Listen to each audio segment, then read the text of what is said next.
గెలుపు కోసం హస్తం శ్రేణులు రోడ్డెక్కి తమ అభిమానాన్ని చాటుకుంటూ పార్లమెంట్ ఎన్నికల యుద్ధానికి సిద్ధమయ్యారు. పలు గ్రామాల నుండి బుధవారం హస్తం శ్రేణులు తరలివచ్చి పాపన్నపేట కార్నర్ మీటింగ్లో పాల్గొన్నారు. ఈ సందర్భంగా మెదక్ ఎమ్మెల్యే మాట్లాడారు. భరాసా దుకాణం బంద్ అయ్యిందని ఎద్దేవా చేశారు. నన్ను గెలిపించిన ప్రజల కోసం పగలు రాత్రి తేడా లేకుండా అభివృద్ధికి పాటుపడతానని అన్నారు. కాగా బడుగు బలహీన వర్గాల బిడ్డ మెదక్ పార్లమెంట్ కాంగ్రెస్ ఎంపీ అభ్యర్థి నీలం మధును గెలిపించాలని అన్నారు.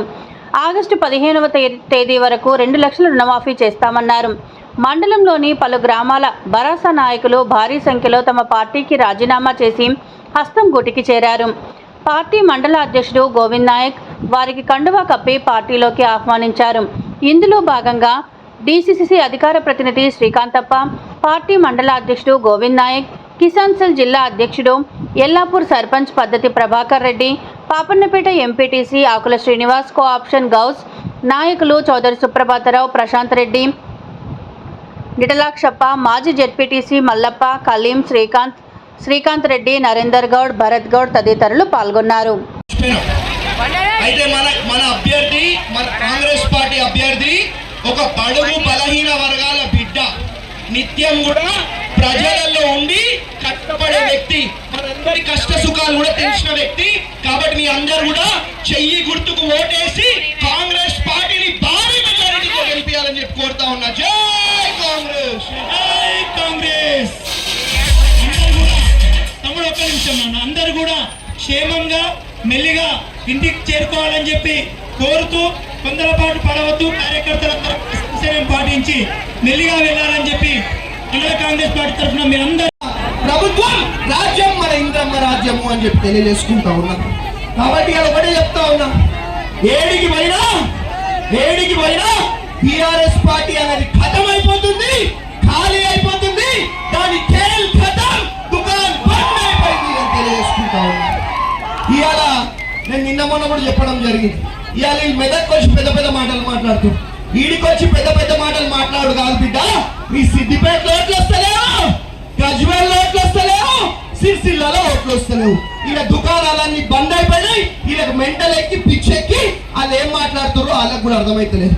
నిన్న వచ్చి ఏం మాట్లాడతారు మాజీ ముఖ్యమంత్రి, గణపురం ఆనకట్ట ఎత్తు పెంచినాడు ఏమే ప్రభాకరణ పెంచిందా అంటే వీళ్ళకి ప్రభుత్వం పోయినాక కూడా వీళ్ళకి బుద్ధి రాలే.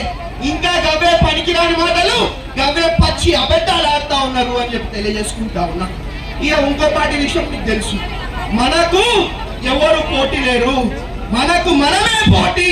చెయ్యి గుర్తే మన పోటీ, చెయ్యి గుర్తుకు ఓటేసి మన కాంగ్రెస్ పార్టీని గెలిపించాలని చెప్పి మీ అందరినీ కూడా తెలియజేసుకుంటా ఉన్నా. ఇవాళ ఇంకో పార్టీ వాళ్ళు ఏమంటారు, మీ అందరినీ చూస్తే గట్టిగా జోష్లో మాట్లాడబోదు అవుతుంది. మాట్లాడాలవుతా అయితే ఇంకో పార్టీ ఏమంటది, మాకు 400 సీట్లు వస్తున్నాయి, 400 వస్తున్నాయి అంటారు. ఆ 400 సీట్లు ఎందుకో తెలుసా? ఆ 400 సీట్లు వస్తుంట మన దళితులకు, గిరిజనులకు, మన బడుగు బలహీన వర్గాలకు ఇచ్చే రిజర్వేషన్లు బంద్ చేసే ఒక ప్రయత్నం ఈ పార్టీ చేస్తా ఉన్నది. ఈ విషయాన్ని మీరు గుర్తు పెట్టుకోవాలా చెప్పి తెలియజేసుకుంటా ఉన్నా. ఎప్పుడున్నా మన పేదోళ్ళకి అండగున్న ప్రభుత్వం కాంగ్రెస్ ప్రభుత్వం. ఎప్పుడున్నా మనకి ఇంద్రమ్మ రాజ్యం అండగా ఉన్నది, కాంగ్రెస్ పార్టీ అండగా ఉన్నది.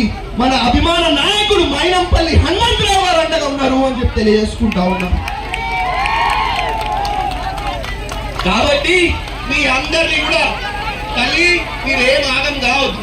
మేమేవైతే మాటలు ఇచ్చినామో తప్పకుండా మాటలన్నీ కూడా నేను నిలబెట్టుకుంటా. నేను మీకు చెప్పడం జరిగింది, మళ్ళా ఎన్నికలు వచ్చే లోపల నేను ఓట్లాడగా మీ అంతలో మీరే ఓట్లేసేటట్టు నేను పనిచేస్తా అని చెప్పి తెలియజేసుకుంటాను. మీ అందరినీ కూడా కడుపులో పెట్టుకొని మరి కాపాడుకునే బాధ్యత నాది.